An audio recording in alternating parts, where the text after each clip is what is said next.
السلام علیکم، کیا حال ہے محمد صاحب؟ خیریت سے ہیں آپ؟ اللہ ٹھیک ٹھاک ہیں؟ کیسا گزرا آپ کا رمضان؟ رمضان ہمیشہ 73 سال کی عمر میں تھوڑا سا مشکل تو ہوتا ہے، لیکن وہ where there is a will there is a way. وہ کسی نے کہا نا کہ روزے کیسے ہیں، میں کہہ لوں گا روز ایسے ہی ہیں۔ جب ہمت ہوتی ہے اور خواہش ہوتی ہے، طاقت ہوتی ہے، پیدا کر دیتا ہے اللہ پہ۔ اچھا محمد صاحب، یہ ہمارا جو آخری پروگرام ہوا تھا وہ بھٹو مرحوم کے جو فیصلے پر تھا، اس وقت ساری تفصیلات آئی تھیں۔ آج ہم ذکر کریں گے بھٹو کا کتابوں کے آئینے میں، یہی خیال طے ہوا تھا نا ہمارا آپ کا؟ جی ہاں جی ہاں۔ تو چلیے آج اسٹارٹ کریں اس کو، بھٹو مرحوم کتابوں کے آئینے میں۔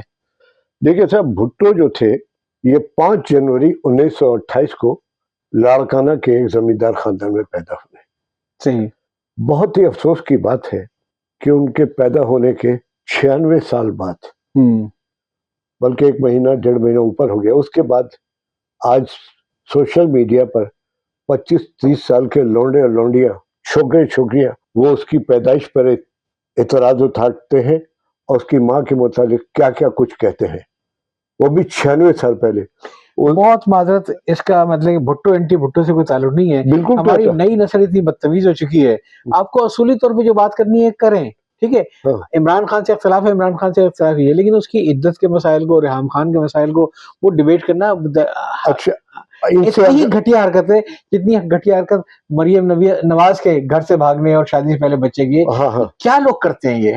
اچھا، دوسری بات یہ ہے کہ اگر 1928 کی بات ہے، یہ جو لونڈے لوگ جو اس طرح کی پوڈ کاسٹ بنا رہے ہیں، اس وقت ان کے ماں باپ تو کجا دانا دادا بھی شاید پیدا نہ ہوئے تھے، اور اگر کہ ان کی خود کی پیدائش کے متعلق کوئی لوگ اعتراضات اور سوالات اٹھائیں تو ان کے پاس کیا جواب ہوگا اس کا؟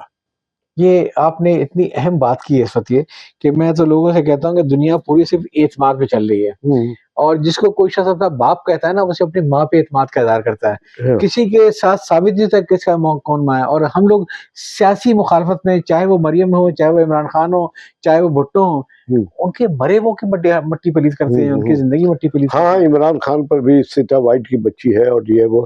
اچھا صاحب، اب سوال یہ ہوتا ہے کہ یہ سلسلہ کہاں سے شروع ہوا؟ 1970 کے الیکشن کو یاد کیجئے، بڑی لمبی کمپین کا ٹائم تھا۔ اس زمانے میں 2 گروپ تھے۔ بھٹو صاحب سوشلزم کے حامی بن کے آئے تھے، بعد میں انہوں نے راہیں بدلی، اور دوسرا ان کا خلاف گروپ تھا دائیں بازو کا۔ اس گروپ کے ایک رسالہ تھا اردو ڈائجسٹ۔ اردو ڈائجسٹ نے ایک ہفت روزہ نکالا تھا، زندگی۔ اردو ڈائجسٹ کو تو میں بہت ہی معتبر قسم کا رسالہ سمجھا تھا، کیونکہ اس میں ہمارے محمود صاحب کو مضامین چھپا کرتے تھے۔ نہیں، میرے مضامین میں بھی غلطی ہو سکتی ہے۔ اچھا، تو وہ لائف امریکہ یا یورپ کا کوئی ہفت روزہ تھا، لائف کی انہوں نے ترجمہ کر کے زندگی جی شروع کیا۔ اور اس کے ایڈیٹر اپنے اس سے ہٹ جائیں گے حمزہ صاحب۔ ہاں، اس کے ایڈیٹر وہ تھے جو آج کل روزنامہ پاکستان کے چیف ایڈیٹر ہیں۔ جی جی جی، سمجھ گئے ہوں گے آپ؟ صحیح ہے۔ انہوں نے زندگی کے اندر کسی انڈین رسالے سے لفٹ کر کے ایک پوری کہانی ڈالی تھی، الیکشن سے 6-7 مہینے پہلے، کہ بھٹو کی ماں کا نام لکھی بائی تھا، بلکہ یہ تک بھی تھا کہ شاہ نواز بھٹو نے ان سے نکاح نہیں کیا تھا، اور یہ اس طرح سے پیدا ہوئے۔ یہ جو بھٹو صاحب کے بارے میں جو ایک گھٹیا پروپیگنڈا کیا تھا کہ ان کی ماں کے بارے میں، ان کے مذہب کے بارے میں، یہ آغاز کہاں سے ہوا تھا اس کا؟ بھائی صاحب، یہ 1970 سے ہوا۔ اچھا، اردو ڈائجسٹ گروپ کا ایک رسالہ تھا زندگی، جی ہاں، ہفت روزہ۔ ٹھیک ہے، اس کے ایڈیٹر وہ صاحب تھے جو آج کل روزنامہ یاد ہے سب۔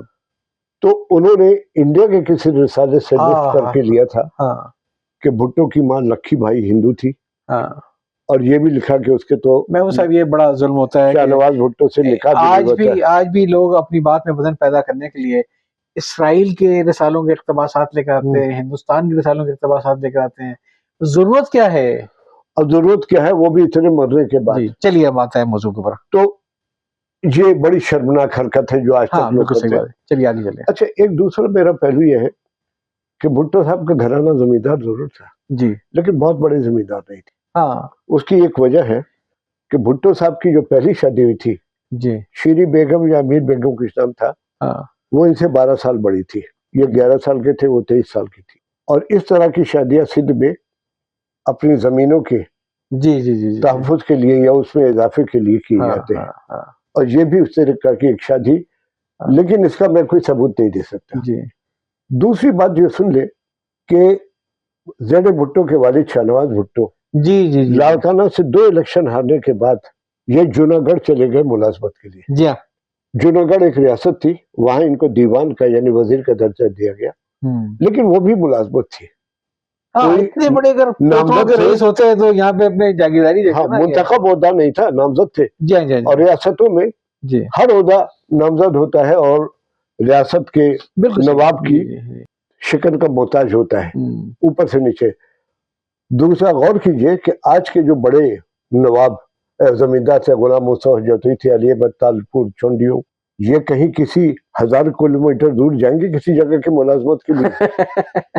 بڑا زمیندار اپنے بچوں کو سب کو کھپانے کے لیے شوگر مل لگائے گا، کاٹن مل لگائے گا، تاکہ اپنے بچوں کو وہاں لگائے گا، کہیں نوکری نہیں۔ یہ بات آپ بالکل صحیح، بلکہ جو ان کی نوکری کے جو زمانے کے معاملات سے وہ جو صدر ہاشمی صاحب کتاب ہے وہ سچ کی تلاش، اس نے بہت تفصیل سے بیان کیا ہوا ہے، خصوصاً جو بھٹو صاحب کا جو معاشقہ ہوا نصر بھٹو سے اور ان کو انہوں نے نکال دیا تھا اپنے گھر سے، تو کیا رول پلے کیا۔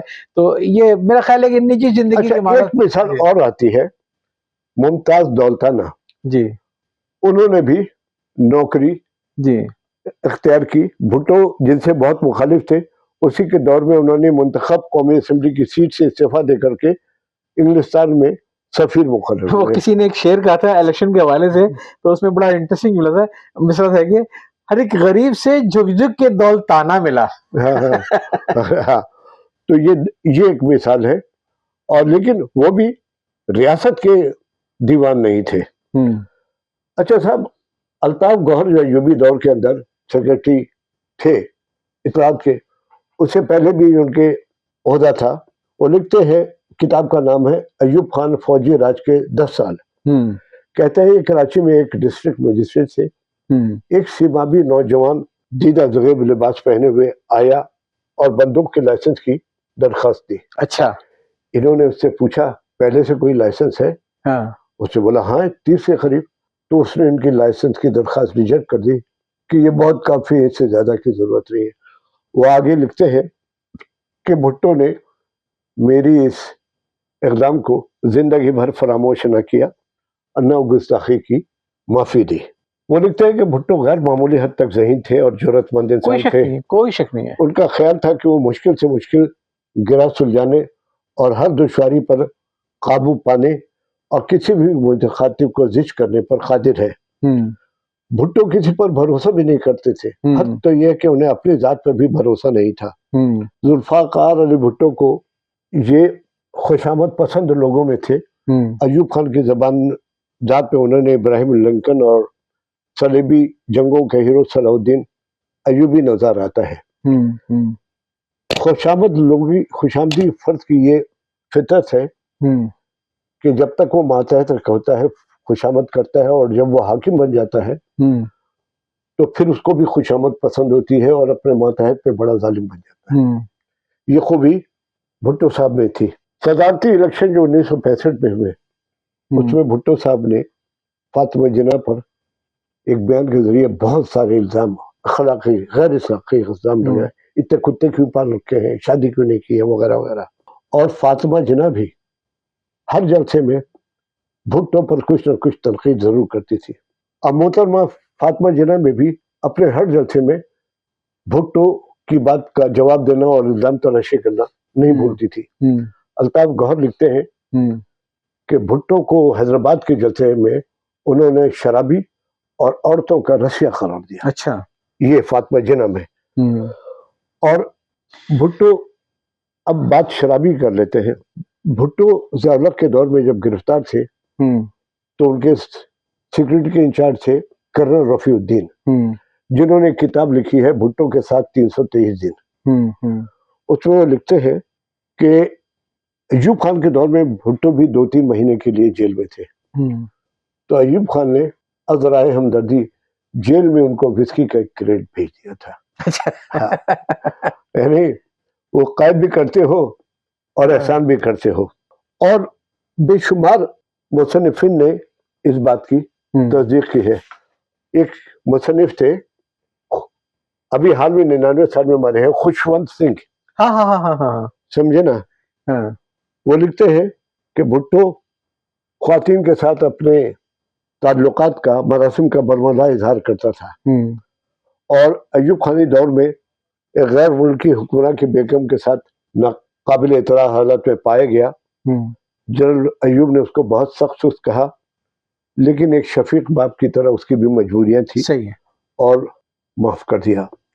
بھٹو کے اسی رویے کی خاطر نصرت بھٹو نے اسی دور میں کچھ دوائیں کھا لی تھی جن پر وہ کافی ان کا اثر رہا.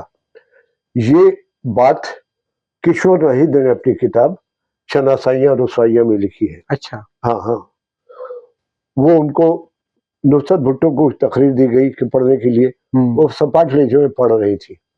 وقفہ ہوا تو وہ دوسرے کمرے میں گئی اور سگریٹ سلگا کر پینے لگی. تو انہوں نے پوچھا, آپ کیسے بات کر رہی ہیں, کچھ دل سے بات کیجیے اس طرح سے. اس نے بولا, ظلم سہنے والی ہے عورت ایسی ہی بات کر سکتی ہے. یہ اس میں لکھا ہے. اور اب بھٹو صاحب جب واپس آئے باہر سے پڑھا کر کے, اور ہندوستان میں ان کو اپنی جائیداد کلیم کرنے میں ناکامی ہوئی, تو قدرت اللہ شہاب لکھتے ہیں شہاب نامے میں کہ ایک دن اسکندر مرزا جاتے ہوئے رکے, کھڑکی سے انہوں نے بولا کہ تم بھٹو کو جانتے ہو؟ انہوں نے بولا نہیں. ارے تم کیسے آدمی, آج کل کی وہ نائٹ کلب کی رونق ہے. اور اس کو بولا کہ وہ یہاں لائبریری پریزیڈنٹ ہاؤس کی استعمال کرنا چاہتا ہے, تو اس کو اجازت دینا.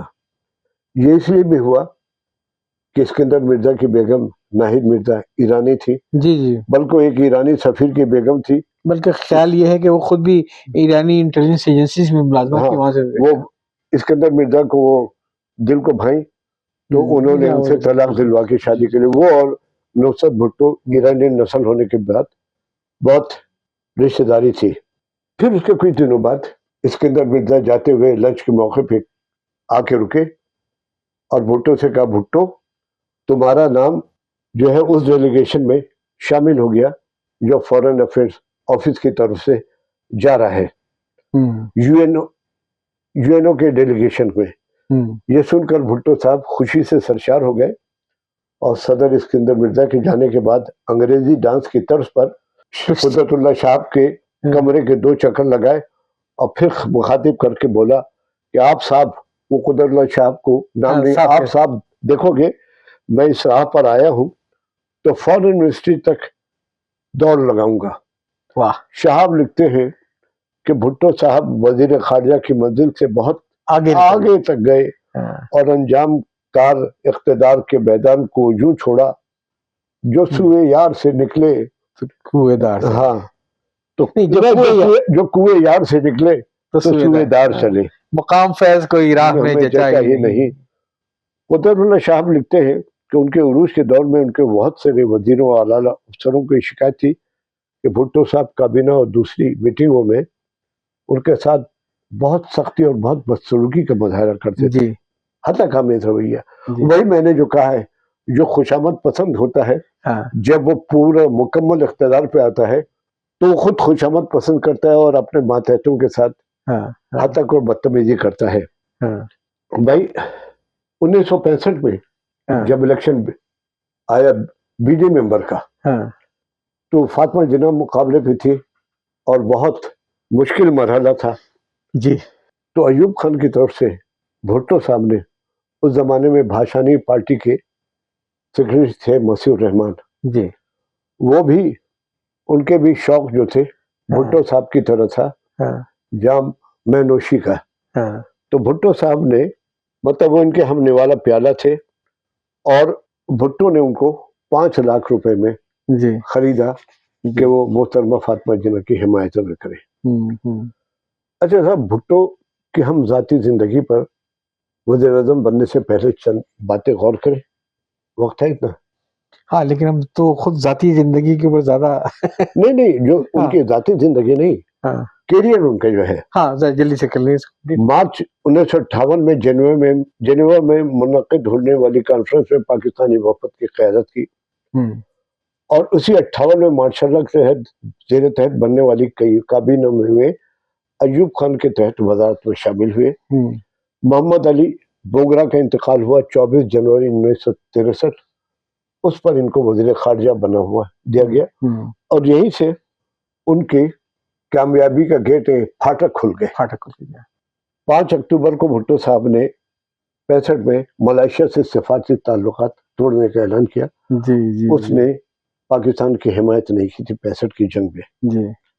1965 20 نومبر کو وزیر خارجہ نے قومی اسمبلی میں اعلان کیا کہ بھارت نے ایٹم بنایا تو پاکستان بھی ایٹم بم بنائے گا, اور انہوں نے کہا اگر ضرورت پڑی تو ہم گھاس کھا کر گزارا کر لیں گے لیکن ایٹم بم ضرور بنائیں گے.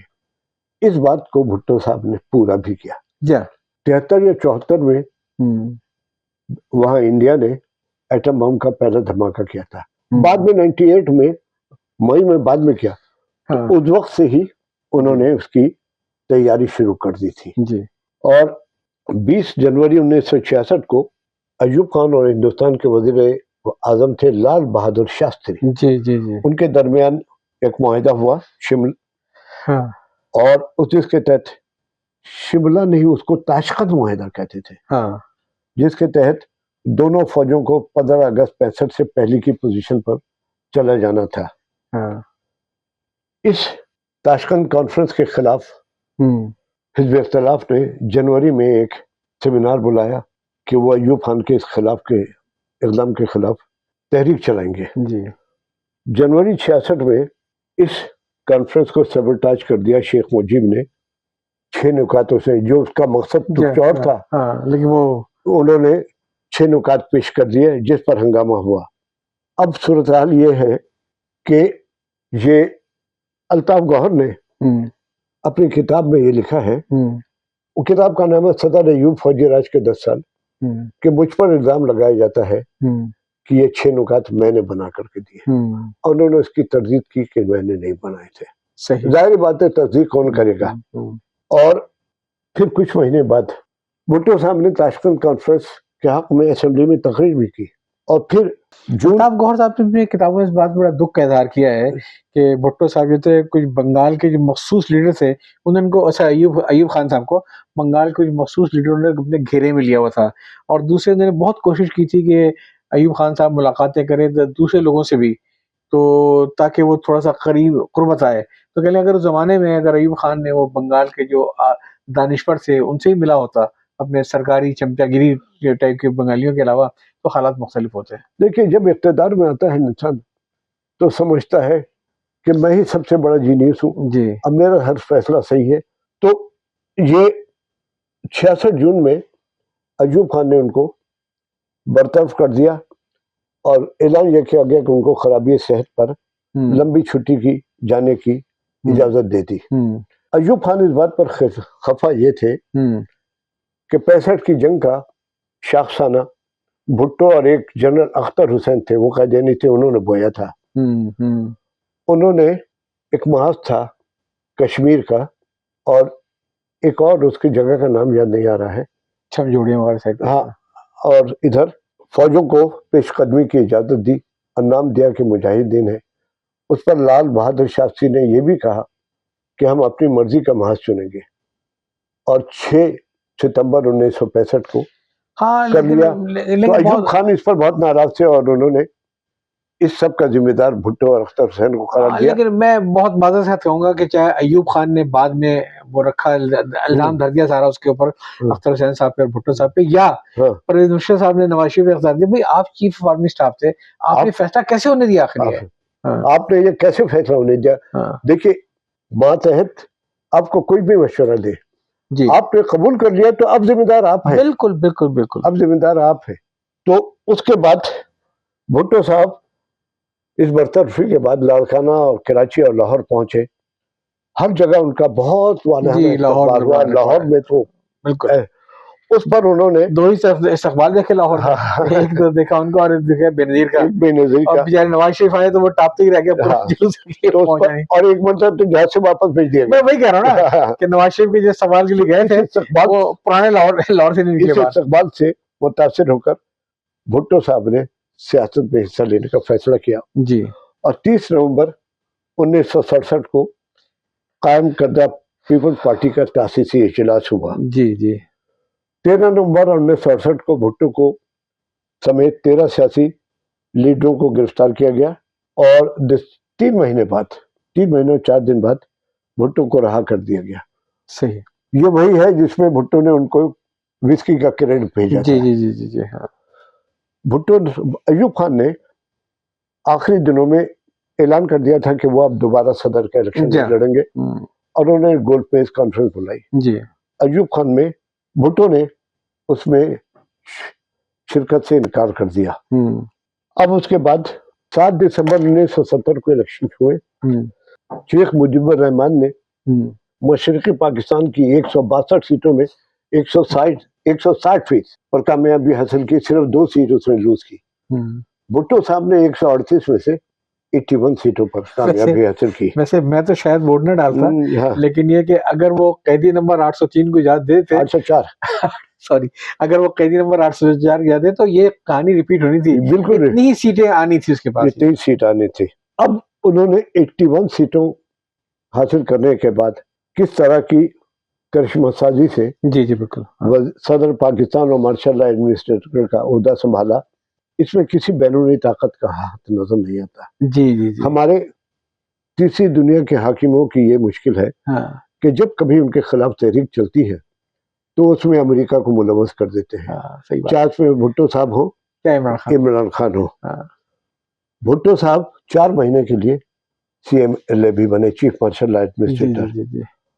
اور الطاف حسن اردو ڈائجسٹ گروپ کا جو الزامات کا فیصلہ ان کی والدہ پر تھا، اس کا بدلہ بھی انہوں نے لے لیا. مارشل لا دور میں ہی انہوں نے بند کر دیا، ان کو گرفتار کر دیا. اچھا، بھٹو صاحب چاہتے تھے کہ اس مارشل لا کو طول دیا جائے، ان کو کسی قانون آئین کے ماورا اختیارات حاصل ہو.